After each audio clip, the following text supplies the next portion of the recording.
Hello मित्रों, अमरा नवा block में आपनु स्वागत है। पर्सन में भजिया बनवानी तैयारी थई रही है।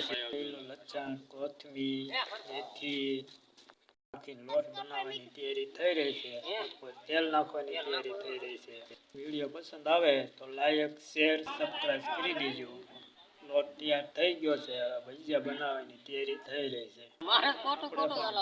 डबल पर्सन ની અંદર રસોડું દેવાનું હોય બી ઓર્ડર લેવામાં આવે છે કોઈ પણ રસોડું ત્યાં બની રહ્યા સાગર તો ખાલી તો રમવા નહીં જવાનું જોઈ લેવા ભજીયા બનાવીને ઝડપ લો હા સાગર આવી ગયો ને જો આવું એટલા ભજીયા બનાવો હોય ને એટલા બનાવી દે ભજીયા પર આ બધા ભજીયા પરામાં થાય છે આ બધા ભજીયા પર જોઈ જોવો મંડાણા છે મેકવાર ભજીયા એક બાજુ જમણવાર ચાલુ છે મોતીસૂરના લાડુ રસકો चटनी भजिया रोटली दाल भात बाजू जमणवार चालू है। हालो बधाय जमवा बधाय चालू थई गयुं छे। जय माताजी।